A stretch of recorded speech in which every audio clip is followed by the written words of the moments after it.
எனக்கு ஒரு சந்தேகம் நான் கேக்குறேன்.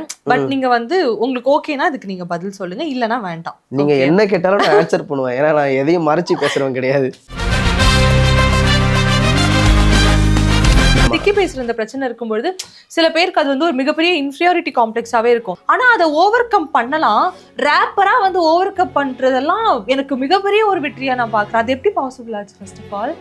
ஆக்சுவலி அவமானங்கள் தான். சின்ன வயசுலேருந்தே நிறைய அவமானங்களை வந்து நான் பார்த்துருக்கேன்.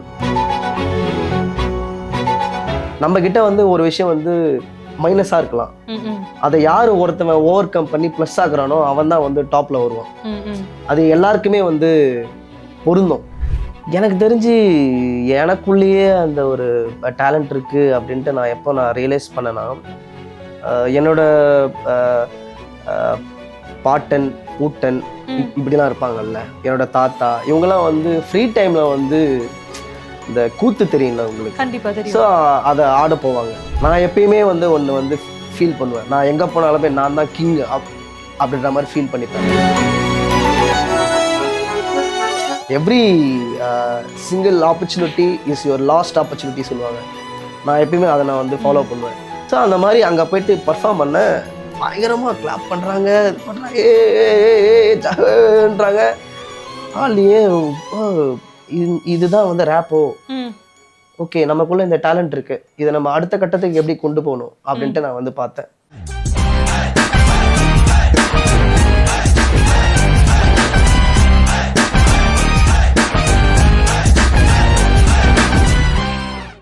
நேயர்களுக்கு வணக்கம். பொதுவா வந்து எல்லாரும் சும்மா நான் ஒரு முரட்டு சிங்கிள்னு சொல்லிப்பாங்க.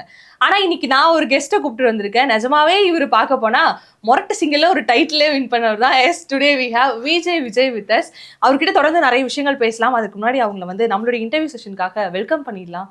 வணக்கம். வணக்கம்மா, எப்படி இருக்கீங்க? சூப்பரா இருக்கேன், நீங்க எப்படி இருக்கீங்க? ரொம்ப சூப்பரா இருக்கேன், தேங்க்யூ. எங்களுக்காக வந்து உங்களுடைய டைம் ஸ்பெண்ட் பண்ணி நாங்க கூப்பிட்ட உடனே இன்டர்வியூக்கு அக்செப்ட் பண்ணதுக்கு மகிழ்ச்சி. ஓகே, விஜய்ல இருந்தே ஆரம்பிக்கலாம்னு நினைக்கிறேன். அது என்ன பேருக்கு முன்னாடி விஜய்? ஆக்சுவலி அது வந்து சும்மா ஒரு பேச்சுக்கு, சும்மா நம்ம ஃபேஸ்புக்லலாம் ஏதாவது அடைமொழி இருக்கும்ல, ஸோ அந்த மாதிரி எனக்கு ஏதாவது டிஃப்ரெண்ட்டாக ஏதாவது வைக்கலாம் அப்படின்ட்டு தோணுச்சு.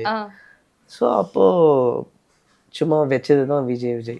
மற்றபடி அதுக்கு ஒரு நோ ரீசன்ஸ். நான் வந்து இந்த பேர் வச்சிருக்கவங்க எல்லாருமே எடுத்துக்கிட்டோம் அப்படின்னா பேருக்கு முன்னாடி விஜய்னு வச்சுக்கிறாங்க. அது என்ன இந்த பேருக்கே உரிய ஏதாவது ஒரு பாணியா? எனக்கே வந்து அதுக்கப்புறம் தான் தெரியுமே வந்து விஜய்னா வீடியோ ஜாக்கி. ஆமா. ஸோ அது பண்ணுறவங்க தான் வந்து அதை முன்னாடி வச்சுப்பாங்க அப்படின்ட்டு வந்து எனக்கு அப்போ தான் வந்து தெரியுமே. காலேஜ் முடிச்சதுக்கு அப்புறம் தான் எனக்கு தெரியுமே. ஸோ அதுதான், வேற ஒன்றும் கிடையாது. அதுக்கு ஒரு பெரிய எக்ஸ்பிளனேஷன் எதுவுமே கிடையாது, சும்மா வச்சேன். ஆமா, அது அப்படியே இதுவாயிடுச்சு, அவ்வளோதான். ஓகே, இந்த பேருக்கு முன்னாடி இருக்க விஜய் விட்டுருவோம். நம்மளுடைய ஃப்ரெண்ட் சர்க்கிள்ல பொதுவா நமக்குன்னு ஒரு நேம் வச்சிருப்பாங்கல்ல, ஒரு நிக் நேம் மாதிரி ஒன்று வச்சிருப்பாங்கல்ல, அது உங்களுக்கு இருக்கா? என்ன பேரு உங்க ஃப்ரெண்ட் சர்க்கிள்ல என்ன சொல்லி கூப்பிடுவாங்க? எனக்கு வந்து ஸ்கூல்ல வந்து போண்டான்னு ஒரு பேர் இருந்தது. ஏன்னா நான் அப்போ வந்து ஸ்கூல்ல வந்து உருண்டையா இருப்பேன். ஒரு மாதிரி அப்ப நான் வந்து ஸ்கூல்ல வந்து ஒரு மாதிரி சப்பியா இருப்பேன். ஒரு மாதிரி பயங்கரமா நல்லா சாப்பிடுவேன், நல்லா விளையாடுவேன் அந்த டைம்ல. ஸோ அதனால ஒரு உருண்டையா இருப்பேன். ஸோ அதனால என் பேர் வந்து போண்டான்னு வச்சுட்டாங்க. ஓகே. அதுக்கப்புறம் அப்படியே மாறிடுச்சு. காலேஜ்லலாம் எனக்கு எந்த பேரும் அந்த மாதிரி இப்போ ஸ்கூல் ஃப்ரெண்ட்ஸ் யாராவது பார்த்தா அந்த பேர் சொல்லி கூப்பிடுவாங்க. ஓகே. ஏன்னா அப்படி கூப்பிடலனா தான் எனக்கு வந்து கரெக்ட் ஒரு மாதிரி இருக்கும். ஏன்னா இப்போ வந்து நம்ம என்னதான் வந்து ரொம்ப டேஸ் வந்து காலங்கள் வந்து மாறினாலும் அந்த ஃப்ரெண்ட்ஷிப் வந்து நான் எப்பயுமே வந்து அந்த ஃப்ரெண்ட்ஷிப்பை வந்து ரொம்ப நம்புவேன். நிச்சயமா. என்னோட ஃப்ரெண்ட்ஸ் கிட்ட அதை நான் எப்பயுமே எதிர்பார்ப்பேன். இப்போ நான் இங்க உட்காந்து நான் உங்ககிட்ட பேசிட்டு இருக்கேன்னா அதுக்கு ஒரு முக்கியமான காரணம் என்னோட ஃப்ரெண்ட்ஸ் தான். ஓகே, எனக்கு ஒரு சந்தேகம் நான் கேக்குறேன். பட் நீங்க வந்து உங்களுக்கு ஓகேனா அதுக்கு நீங்க பதில் சொல்லுங்க, இல்லனா வேண்டாம். நீங்க என்ன கேட்டாலும் நான் ஆன்சர் பண்ணுவேன். ஏன்னா நான் எதையும் மறைச்சு பேசுறவன் கிடையாது. ஓகே, இப்போ வந்து ஸ்டார்டிங்ல வந்து பேசும்பொழுதே நமக்கு ஒரு தடுமாற்றம் வருது இல்லையா? அந்த திக்கி பேசுற இந்த பிரச்சனை இருக்கும்பொழுது சில பேருக்கு அது வந்து ஒரு மிகப்பெரிய இன்ஃபீரியாரிட்டி காம்ப்ளெக்ஸாவே இருக்கும். பொதுவா ஒரு கூட்டம் இருக்குன்னா அங்க போய் நின்று பேச மாட்டான், நம்மள ஏதாவது சொல்லிடுவாங்களோ அப்படிங்கிற ஒரு தயக்கம் இருந்துட்டே இருக்கும்ல. ஆனா அதை ஓவர் கம் பண்ணலாம். ரேப்பரா வந்து ஓவர் கம் பண்றதெல்லாம் எனக்கு மிகப்பெரிய ஒரு வெற்றியா நான் பாக்குறேன். அது எப்படி பாசிபிள் ஆச்சு ஃபர்ஸ்ட் ஆஃப் ஆல்? ஆக்சுவலி அவமானங்கள் தான். சின்ன வயசுலேருந்தே நிறைய அவமானங்களை வந்து நான் பார்த்துருக்கேன். ஸோ எனக்கு அதனால வந்து இந்த மாதிரியான விஷயங்கள் வந்து எனக்கு பெரிய விஷயமா நான் வந்து எடுத்துக்கிறது இல்லை. அண்ட் தென் கண்டினியூஸ் ப்ராக்டிஸ்ன்னு நான் நினைக்கிறேன். இப்போ சிம்பிள் தான். நம்ம கிட்ட வந்து ஒரு விஷயம் வந்து மைனஸா இருக்கலாம், அதை யாரு ஒருத்தவன் ஓவர் கம் பண்ணி ப்ளஸ் ஆகுறானோ அவன் தான் வந்து டாப்ல வருவான். அது எல்லாருக்குமே வந்து பொருந்தும். இதெல்லாம் வந்து சின்ன சின்ன விஷயங்கள் தான். இதையே நம்ம ஓவர் கம் பண்ணலன்னா லைஃப்ல நம்ம ஒரு பெரிய இடத்த போயிட்டு அச்சீவ் பண்ணவே முடியாது. Okay, so that's the reason. உங்களுக்கு நமக்கு ரேப் வரும்னு ஒரு கட்டத்துல தோணி இருக்கும்ல, எப்போ நீங்க அதை வந்து உணர்ந்தீங்க? ஓகே, நமக்கும் ரேப் வருதுப்பா, பரவாயில்லையே அப்படின்ற மாதிரி தோணி இருக்கா? ஃபர்ஸ்ட் டைம் எப்போ நீங்க அதை ஃபீல் பண்ணீங்க? எனக்கு தெரிஞ்சு எனக்குள்ளேயே அந்த ஒரு டேலண்ட் இருக்கு அப்படின்ட்டு நான் ரியலைஸ் பண்ணேன்னா, என்னோட பாட்டன் பூட்டன் இப்படிலாம் இருப்பாங்கல்ல, என்னோட தாத்தா இவங்கெல்லாம் வந்து ஃப்ரீ டைம்ல வந்து இந்த கூத்து தெரியும்ல உங்களுக்கு? கண்டிப்பா தெரியும். ஸோ அதை ஆட போவாங்க. எனக்கு அதுக்கப்புறம் அவங்க சொல்லும் போது தான் எனக்கு தெரியும். ஸோ அதோட அந்த இம்பேக்ட் தான் எனக்குள்ள இருக்கு அப்படின்ட்டு நான் நினைக்கிறேன். ஸோ என்னோட ஜெனரேஷன் எஃபெக்ட்னு நான் நினைக்கிறேன். நான் ஸ்கூல் படிக்கும் போது சும்மா நம்ம இந்த ப்ரைஸ் கொடுக்கும் போது ஆமா பபிக என்னால ரேஷன் ரேஷன் அம்மா பாடி பாடி ஹா ஹா ஹா ஏ அந்த பாட்டு கேட்டிருக்கீங்களா? கேட்டிருக்கேன். அந்த பாட்டுலாம் போகும்போது நான் சும்மா ஏதோ ஒன்று ஏதோ ஒன்று பாடிட்டே இருப்பேன். சம்திங் ஏதோ ஒன்று பாடிட்டே இருப்பேன். அது அங்க மட்டும் கிடையாது, எங்க பாட்டு போட்டாலுமே சரி அது தானா உடம்பு ஆட ஆரம்பிச்சிடும். நான் ஏதாவது ஒன்று பாட ஆரம்பிச்சிருவேன். அப்போ கூட அதை நான் ரொம்ப சீரியஸாக எடுத்துக்கல. ஸோ ஆஃப்டர் தட் காலேஜ் வந்ததுக்கப்புறம் நம்ம பார்க்குற சரௌண்டிங்ஸ் வந்து வேற மாதிரி இருக்கும், ஒரு மாதிரி பயங்கர கிராண்டாக இருக்கும். நான் லோயலா காலேஜில் படித்தேன் விஷுவல் கம்யூனிகேஷன். நான் எப்பயுமே வந்து ஒன்று வந்து ஃபீல் பண்ணுவேன், நான் எங்கே போனாலுமே நான் தான் கிங் அப்படின்ற மாதிரி ஃபீல் பண்ணிப்பேன். என்னோட ப்ரொஃபஸர் சூசன் ஒருத்தவங்க இருந்தாங்க, டிராயிங் ப்ரொஃபஸர். ஒரு டைம் நான் சும்மா அப்படியே பாடிட்டே இருந்தேன். உடனே இங்க இருக்கிற சிட்டிஸ்ல இருக்கிறவங்கலாம் வந்து அவங்க மோஸ்ட்லி ரேப் கேட்டிருப்பாங்க. நான் ரேப் கேட்டதே கிடையாது. இது என்ன இந்த பையன் ரேப் பாடுறான், பயங்கரமா சூப்பரா பண்றானேப்பா, ஏதோ பண்றான். ஆனா நான் பாடுறது எனக்கே தெரியாது. ஓகே, நீங்க அதை ஃபீல் பண்ணல அது வரைக்கும்? ஆமா, நான் என்ன பண்றேன்னு எனக்கே தெரியல. நான் பாடுறது ரேப் தானே எனக்கு தெரியல. பட் ஏதோ ஒன்று ஃப்ளோவில் அடிச்சு விட்டுட்டே இருந்தேன். சம்திங் ஏதோ ஒன்று பண்ணிட்டே இருப்பேன். அப்புறம் என்ன பண்ணாங்க, மேம் வந்து ஸ்டேஜ் ஏற்றி விட்டாங்க, நீ போய் பண்றா அப்படின்னு. அதுதான் உங்களுடைய ஃபர்ஸ்ட் ஸ்டேஜ்? ஆமா, ஃபர்ஸ்ட் ஸ்டேஜ். ஹார்ட் பீட்னு ஒரு கல்ச்சுரல் ப்ரோக்ராமு, எங்களோட டிபார்ட்மெண்ட் ப்ரோக்ராமு. அப்போதான் ஏற்றி விட்டாங்க. நமக்கு தான் every single opportunity is your last opportunity சொல்லுவாங்க. நான் எப்பயுமே அதை நான் வந்து ஃபாலோ பண்ணுவேன். எந்த ஆப்பர்ச்சுனிட்டியுமே வந்து நான் சாதாரணமாக வந்து நினைக்க மாட்டேன். அது நமக்கு கிடைச்ச ஒரு கடைசி ஆப்பர்ச்சுனிட்டியாக தான் நான் நினைப்பேன். ஸோ அந்த மாதிரி அங்கே போயிட்டு பர்ஃபார்ம் பண்ண, பயங்கரமாக கிளாப் பண்ணுறாங்க, இது பண்ணுறாங்க, ஜான்றாங்க. பரவாயில்லையே, இதுதான் வந்து ரேப்போ, ஓகே நமக்குள்ள இந்த டேலண்ட் இருக்கு, இதை நம்ம அடுத்த கட்டத்துக்கு எப்படி கொண்டு போகணும் அப்படின்ட்டு நான் வந்து பார்த்தேன். போயிட்டு சர்ச் பண்ணேன், யாரெல்லாம் இருக்காங்க, ரேப்பர்ஸ் இருக்காங்க அப்படின்னு பார்க்கும்போது தான் ஹிப்ஹாப் தமிழா, யோகி பி இவங்கெல்லாம் வந்தாங்க. எமினம், 50 சென்ட், இந்த மாதிரி டூபாக், இந்த மாதிரி நிறைய ரேப்பர்ஸ் வந்தாங்க. எனக்கு அந்த டைமில் வந்து எமினமோட சாங்ஸ் வந்து ரொம்ப பிடிக்கும், இங்கிலீஷ் சாங்ஸ். எனக்கு என்னென்னா, தமிழ் ரேப்பை நம்ம கற்றுக்கிட்டு நம்ம பெர்ஃபார்ம் பண்ணுறதை விட இங்கிலீஷ் ரேப் வந்து நம்ம கற்றுக்கிட்டு நம்ம பெர்ஃபார்ம் பண்ணோம்னா நம்ம மேலே இருக்கிற அந்த பாயிண்ட் ஆஃப் வியூ வந்து மாறும் அப்படின்ற ஒரு இது இருந்தது எனக்கு. ஸோ அதனால் என்ன பண்ணேன், ஒரு இங்கிலீஷ் ரேப் எடுத்தேன், எமினமோட ரேப். அதை ஃபுல்லாக எனக்கு ஆல்ரெடி அந்த திக்குவாய் இருக்குது, எனக்கு தெரியும். ராவும் பகலுமா வந்து அதை நான் ப்ராக்டிஸ் பண்ணேன். உங்களுக்கு தெரியாது நான் அந்த டைமில் எவ்வளோ கஷ்டப்பட்டேன், எவ்வளோ வழிகளை நான் சந்தித்தேன் அப்படின்ட்டு எனக்கு தெரியாது. மற்றவங்களாம் வந்து இரவு நேரத்தில் தூங்குவாங்க, நான் மட்டும் ப்ராக்டிஸ் பண்ணிகிட்டு இருப்பேன். ஏன்னா அதுதான் நமக்கான வாய்ப்பு. ஸோ அந்த டைமை நம்ம விட்டுட்டா, நம்ம மிஸ் பண்ணிட்டா லைஃப் ஃபுல்லாக ஃபீல் பண்ணுவோம். இப்போ நான் இங்கே உக்காந்துருக்க மாட்டேன் உங்கள் முன்னாடி. ஸோ கண்டினியூஸாக ப்ராக்டிஸ் பண்ணேன். அண்ட் தென் போயிட்டு பெர்ஃபார்ம் பண்ணேன். என் மேலே இருக்கிற அந்த பார்வை வந்து பெருசாச்சு. என்னை எல்லோரும் பார்க்க ஆரம்பித்தாங்க, என்னை எல்லோரும் கூப்பிட ஆரம்பித்தாங்க. என்னையும் நான் வந்து டெவலப் பண்ணிக்கிட்டேன். ஓகே, இந்த மாதிரி தான் வந்து நிறைய விஷயங்கள் வந்து ஸ்டார்ட் ஆச்சு. அண்ட் தென் நிறைய புக்ஸ் படிக்க ஸ்டார்ட் பண்ணேன். முக்கியமாக அதுதான் வந்து முக்கியமான ரீசன் நான் சொல்லுவேன். எனக்கு எனக்கு எனக்கு தெரிஞ்சு என்னோட டீச்சர்ஸ் சரி, என்னோட ப்ரொஃபஸர்ஸ் சரி, என்னை சுற்றி இருக்கவங்களும் வந்து புக்ஸை வந்து ரெஃபர் பண்ணாங்க. ஓகே. ஸோ பேசிக்காகவே நான் வந்து புக்ஸ் கொஞ்சம் படிப்பேன். ஸோ அதனால் எனக்கு கொஞ்சம் ஈஸியாகிடுச்சு ரைட் டவுன் பண்ணுறதுக்கு. அண்ட் தென் அதுக்கப்புறம் நிறைய ஸ்டேஜஸ் ஏறினேன். இன்னைக்கு ஒரு படத்தில் வந்து பாடியிருக்கேன். ஸோ அந்த ஜேர்னியை நினச்சி பார்க்கும்போது எனக்கே வந்து எப்படி இருக்குன்னா, இதுதான் இது இல்லை சக்ஸஸ்ஸு, இதை விட ஒரு பெரிய சக்ஸஸ் இருக்குது. ஓகேங்களா? அது கண்டிப்பாக நடக்கணும், பாப்பீங்க. இப்படிதான் வந்து நான் ரேப் வந்து ஸ்டார்ட் பண்ணீங்க. இது ஒரு பெரிய ஜேர்னி, அதனால நான் சொல்லிடுறேன். ஓகே. அந்த எமினமோட சாங் வந்து ரொம்ப ஒரு ஸ்பெஷல் இல்லையா? ஒரு நம்மளுடைய கெரியரை ஸ்டார்ட் பண்றோம் அப்படின்றப்போ அது ஒரு பெரிய பிளாட்ஃபார்மா உங்களுக்கு அமைஞ்சிருக்குன்றப்போ நம்ம ஏன் அது இந்த இடத்துல வந்து ஒன்னு ட்ரை பண்ணக்கூடாது? அதை ஏன் திருப்பி அந்த ஒரு மொமெண்ட்? 8 மைல்னு ஒரு மூவி இருக்கு, 8 மைல். ஓகே. அதுல வந்து அந்த எமினம் வந்து அவர் ஒரு சாதாரண ஒரு ஃபேமிலியில இருப்பாரு. அவங்க ஃபேமிலியில நிறைய ஸ்ட்ரகிள்ஸ் இருக்கும். அது எனக்குள்ள கனெக்ட் ஆச்சு. அவர் வந்து எனக்குள்ள கனெக்ட் ஆனாரு அந்த மூவி நான் பார்த்ததுக்கு அப்புறம். அப்போ வந்து அவருக்கு ஒரு ஸ்டேஜ் கிடைக்கும். அந்த ஸ்டேஜை அவர் யூஸ் பண்ணி பயங்கரமாக பெர்ஃபார்ம் பண்ணி எல்லாரையும் பிளாஸ்ட் பண்ணி தூக்கி போட்டுருவார். ஸோ அது எனக்குள்ள கனெக்ட் ஆச்சு. அது ஒரு சின்ன ரேப்பு.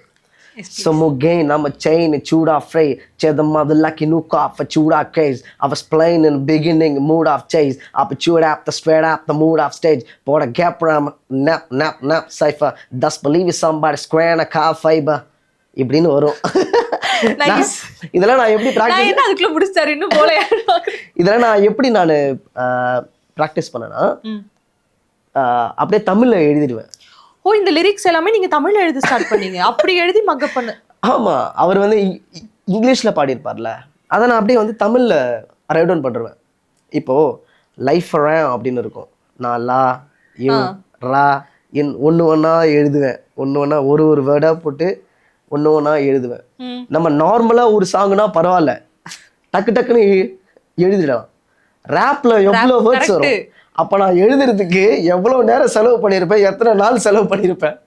எழுதுறதுக்கே எனக்கு ஒரு 2-3 days ஆயிடுச்சு ஒரு பாட்டு எழுதி. ஆமா, அதை அண்டர்ஸ்டாண்ட் பண்ணல நான். ஃபர்ஸ்ட் ஆஃப் ஆல் எனக்கு புதுசு அது. நம்ம வந்து இப்போ வந்து எக்ஸாம்பிள் வந்து நம்ம சொல்லும் போது லைஃப் அரவுண்டா அப்படின்னுவோம். ஆனால் அவங்க உச்சரிக்கும் போது லைஃப் அப்படின்னுவோம், லைஃப் அரவுண்ட் அப்படின்னுவோம். அவங்களோட அந்த ஸ்டைலு அதை நான் அண்டர்ஸ்டாண்ட் பண்ணி நான் இது பண்ணுறதுக்கே கொஞ்சம் டேஸ் ஆயிடுச்சு. ஸோ இப்படி தான் ப்ராக்டிஸ் பண்ணேன். ஓகே. ஒரு பாட்டை வந்து நம்ம பாடுறதுக்கு முன்னாடி இவ்வளோ பெரிய ஸ்ட்ரகிள் இருக்குல்ல, இருந்தாலும் சும்மா நம்ம அப்பியரன்ஸ் வைஸாக இருக்கட்டும், நம்ம பேசுறத வச்சு ஒருத்தவங்க நம்மளை ஜட்ஜ் பண்ணிட்டு நம்மளுடைய பெர்ஃபார்மன்ஸ் பார்த்ததுக்கப்புறம் நல்லா பாடுறியடா அப்படின்னு அப்ரிசியேட் பண்ண பர்சன் யாராவது இருக்காங்களா? நிறைய பேர் இருக்காங்க. இப்போ அதில் முக்கியமாக வந்து என்னோட ப்ரொஃபஸர் தான், சூசன், அவங்க தான். அதுக்கப்புறமேட்டு என்னோட காலேஜ் சீனியர்ஸ் இருந்தாங்க. எனக்கு ஃபஸ்ட்டு நான் விஜய் டெலிவிஷனில் வந்து இன்னைக்கு நீங்கள் சொல்கிறீங்களே முரட்டு சிங்கிள் ஷோவோட டைட்டில் வின்னர், அதோட டைரக்டர் வந்து என்னோட சீனியர். அப்படியா? ஆமாம், ரிச்சர்ட் சாம்சன் அண்ணன். அவங்க தான் எனக்கு வந்து ஒரு பெரிய வாய்ப்பை வந்து கொடுத்தாங்க.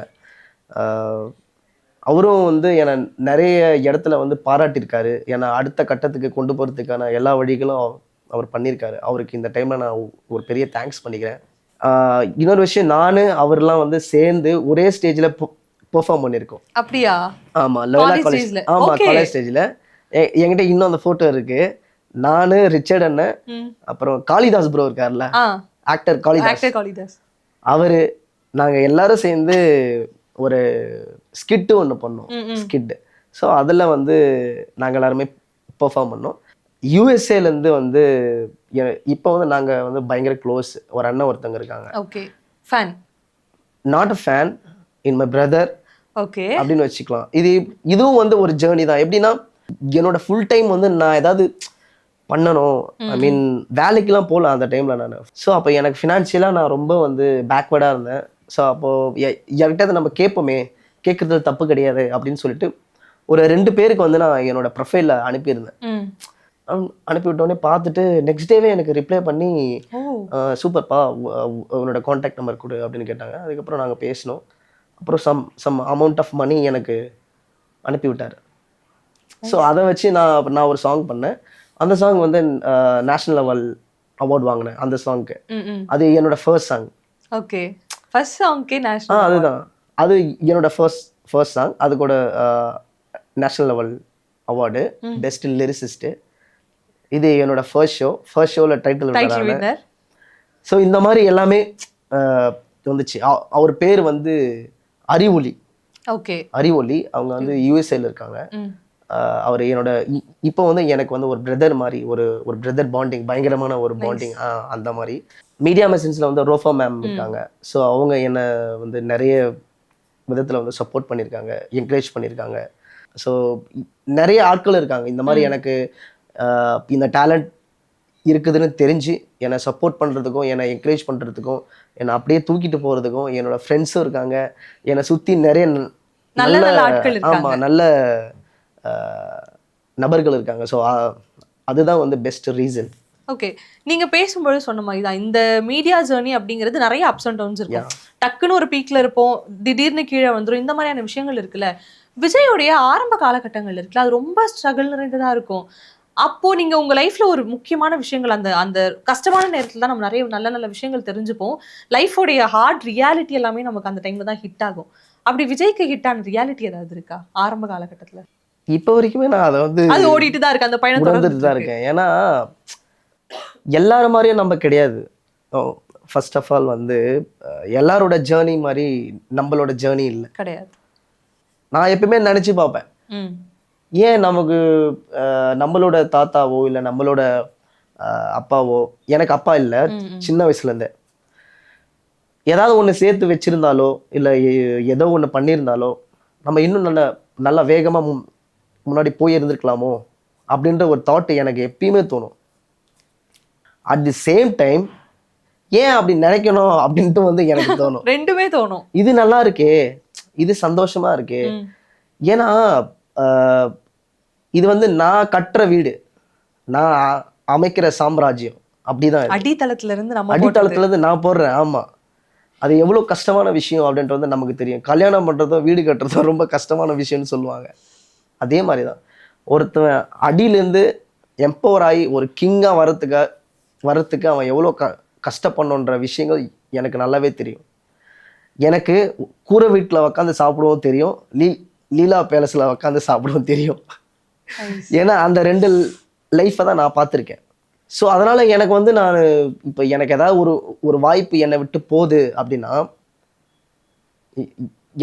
அப்படின்னா நான் அதை நினச்சி நான் ஃபீல் பண்ணுவேன். பட் எனக்குள்ள என்ன இருக்குது, எனக்கு என்ன கட்ஸ் இருக்குது, எனக்கு என்ன டேலண்ட் இருக்குன்னு எனக்கு தெரியும். டெஃபினட்டாக I will reach that goal. ஏன்னா என் மேலே எனக்கு ரொம்ப நம்பிக்கை இருக்கு. எஸ்.